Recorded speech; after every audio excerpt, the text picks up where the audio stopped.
Hello guys, welcome to Learn Beyond YouTube channel. So in this video we are going to discuss about what is demand and the factors affecting the demand.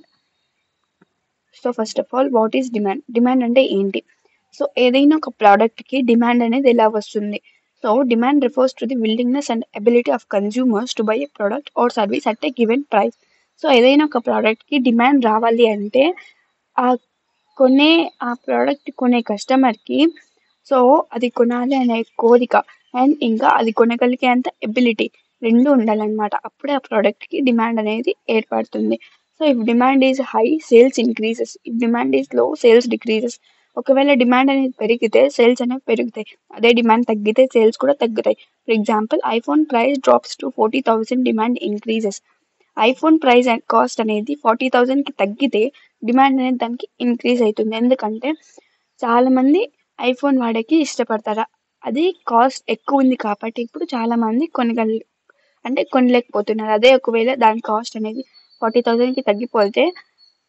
వాళ్ళందరూ iPhone ని కొంటారు అనమాట and next if the price increases one if the price increases to 1 lakh demand decreases అదే ఒకవేళ iPhone cost 1 lakh increase అయితే అప్పుడు దాని demand అనేది తగ్గిపోతుంది and next one is factors affecting demand are determinants of demand ఈ factors affecting ని మనం డిటర్మినెంట్స్ అని కూడా అనొచ్చు అనమాట so if demand can increase or decrease due to many reasons demand అనేది ఏ రీజన్స్ వల్ల అయినా ఇంక్రీజ్ ఆర్ డిక్రీజ్ కావచ్చు సో ఆ రీజన్స్ ని మనం డిటర్మినెంట్స్ ఆఫ్ డిమాండ్ అని కూడా అంటాం సో ఇందులో first one price of the product demand ని ఎలా ఎఫెక్ట్ చేస్తుంది if the if the price is high demand decreases the price is low demand increases ఒకవేళ ప్రైస్ అనేది పెరిగితే డిమాండ్ అనేది తగ్గుతుంది అదే ప్రైస్ అనేది తగ్గితే డిమాండ్ అనేది పెరుగుతుంది ఫర్ ఎగ్జాంపుల్ పెట్రోల్ కాస్ట్ అనేది పెరిగితే పీపుల్ ఆ పెట్రోల్ యూజ్ చేసేది తగ్గిస్తారు సో అప్పుడు డిమాండ్ అనేది పెట్రోల్ కి తగ్గుతుంది అదే ఒకవేళ పెట్రోల్ కాస్ట్ తగ్గితే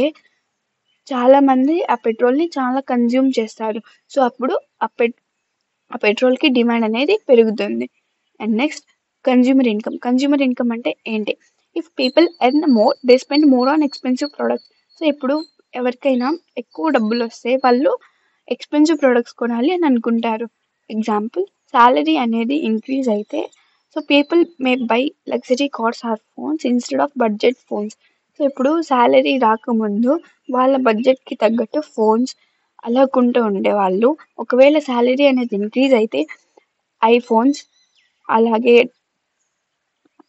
ఐఫోన్స్ ఇంకా లగ్జరీ కార్స్ అనేవి కొంటారనమాట సో కన్జ్యూమర్ ఇన్కమ్ అనేది ఇలా డిమాండ్ ని ఎఫెక్ట్ చేస్తుంది and next price of related goods అంటే ఏంటి ఫస్ట్ రిలేటెడ్ గూడ్స్ లో two types first one is substitutes and second one is compliments substitutes అంటే ఏంటి ఆల్టర్నేటివ్ ప్రొడక్ట్స్ అంటే ఒక టూ ప్రోడక్ట్స్ ఉంటాయి ఈ ప్రోడక్ట్ లేకపోతే ఇంకో ప్రోడక్ట్ దీని బదులు యూస్ చేయొచ్చు అనే వాటిని ఆల్టర్నేటివ్స్ సబ్స్టిట్యూట్స్ అని అంటాం అనమాట సో దీనికి for example tea and coffee so ఇప్పుడు టీ టీ తాగాలని చెప్పి టీ షాప్ కి వెళ్తే అక్కడ టీ లేదు అయిపోయింది అని చెప్తే ఫస్ట్ వచ్చే మాట కాఫీ సో టీ బదులు కాఫీ తాగొచ్చు and next one is components అంటే ఏంటి టూ ప్రోడక్ట్స్ ఉంటాయి ఈ ప్రోడక్ట్ లేకపోతే ఇంకో ప్రోడక్ట్ ని కూడా మనం యూజ్ చేయలేము అని అనుకునే అలాంటి ప్రోడక్ట్స్ కాంప్లిమెంట్స్ దీనికి example car and petrol so ఇప్పుడు మన దగ్గర కార్ ఉంది పెట్రోల్ లేదు కార్ నడుస్తుంది అన్నాడు ఇది అదే ఒకవేళ పెట్రోల్ ఉంది కార్ లేదు సో వర్క్ అవుతుందా కాదు so these are complements so ఈ price of substitutes and complements ని డిమాండ్ ని ఎలా ఎఫెక్ట్ చేస్తాయి అంటే so first of all substitutes తీసుకుంటే if one products price increase people may buy cheaper alternative ఏదైనా ఒక దానికి ప్రైస్ ఇంక్రీజ్ అయితే ఏది తక్కువ ఉంటే దాన్ని కొంటారనమాట so example Pepsi Pepsi and Coke Pepsi price increase అయితే కోక్ డిమాండ్ అనేది పెరుగుతుంది సో అలానే కాంప్లిమెంట్స్ ఎలా వర్క్ అవుతాయంటే if the price if the price of one product rises the demand for its complements falls so ఒకవేళ ఒక product price అనేది ఎక్కువ అయితే దాని కాంప్లిమెంట్ ప్రోడక్ట్ డిమాండ్ అనేది తగ్గుతుంది ఎందుకంటే if car price drops but petrol price rises fewer people buy cars so ఇప్పుడు కార్ ప్రైస్ అనేది తగ్గి పెట్రోల్ ప్రైసెస్ అనేది పెరిగితే పీపుల్ కార్ని కొనుక్కుండా ఉంటారా? లేదు కదా. పెట్రోల్ ప్రైస్ అనేది చూడరు. కార్ ప్రైస్ తగ్గింది కాబట్టి కార్ని కొనేకి ఇష్టపడతారు. So this is called as price of related goods.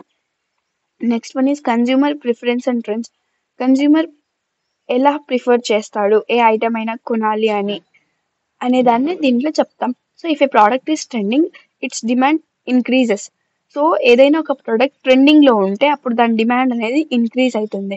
So example, ముందు మనకంతా కీప్యాడ్ ఫోన్స్ ఉండింది. సో అప్పుడు స్మార్ట్ ఫోన్స్ అనేది డిమాండ్ లోకి వచ్చింది బాగా. సో ఇప్పుడు కీప్యాడ్ ఫోన్ కి డిమాండ్ తగ్గిపోయి మొత్తం డిమాండ్ అంతా స్మార్ట్ ఫోన్ మీద ఉంది కదా. So like this. And next one is future price expectations. So ఏదైనా ప్రోడక్ట్ కొనాలి అని వెళ్ళే ముందు, సో దానికి ఫ్యూచర్లో రేట్ ఎంత ఉంటుంది, మనం ఫ్యూచర్లో అమ్మేటప్పటికి దానికి రేట్ ఎంత ఉంటుంది, దాని డిమాండ్ ఎంత ఉంటుంది అని చూసి ఫ్యూచర్లో డిమాండ్ ఉండే ఐటమ్నే కొనేదానికి కస్టమర్ అనేవాళ్ళు ఇష్టపడతారు అనమాట. సో దాన్ని ఫ్యూచర్ ప్రైస్ ఎక్స్పెక్టేషన్స్ అని అంటాం. So if consumers expect prices to rise, they buy now. If they expect prices to fall, they wait. So అదే, వాళ్ళు ఫ్యూచర్లో దాని ప్రైస్ పెరుగుతుంది అని అనుకుంటే అది కొంటారనమాట. అదే ఒకవేళ తగ్గుతుంది అనుకుంటే కొనరు, కొన్ని రోజులు వెయిట్ చేస్తారు. So for example, if people expect gold prices to rise, so gold అనేది పెరుగుతుంది అని అనుకుంటారు, పెరుగుతుంది కాబట్టి చాలా మంది గోల్డ్ మీద ఇన్వెస్ట్ చేస్తారు.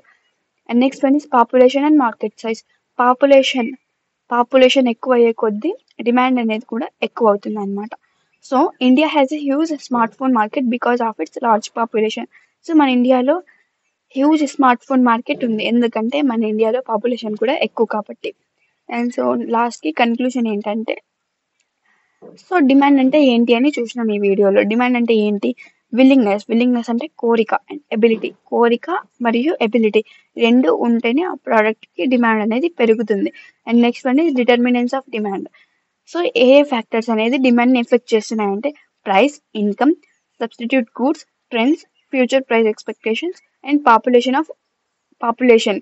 These are all affecting demand అనమాట. So understanding demand helps business grow successfully. So మనం ఈ డిమాండ్ అనేది కరెక్ట్గా అర్థం చేసుకుంటే, సో బిజినెస్ అనేది మనకి సక్సెస్ఫుల్గా గ్రో అవుతుంది. So if business understand demand correctly, then they can increase their sales and profits. So if ఎవరైనా బిజినెస్ చేసేవాళ్ళు ఈ డిమాండ్ని కరెక్ట్గా అండర్స్టాండ్ చేసుకుంటే వాళ్ళ సేల్స్, వాళ్ళ ప్రాఫిట్స్లో ఇంక్రీజ్ అనేది పెరుగుతాయి అన్నమాట. So I hope you understand this concept. Thank you guys.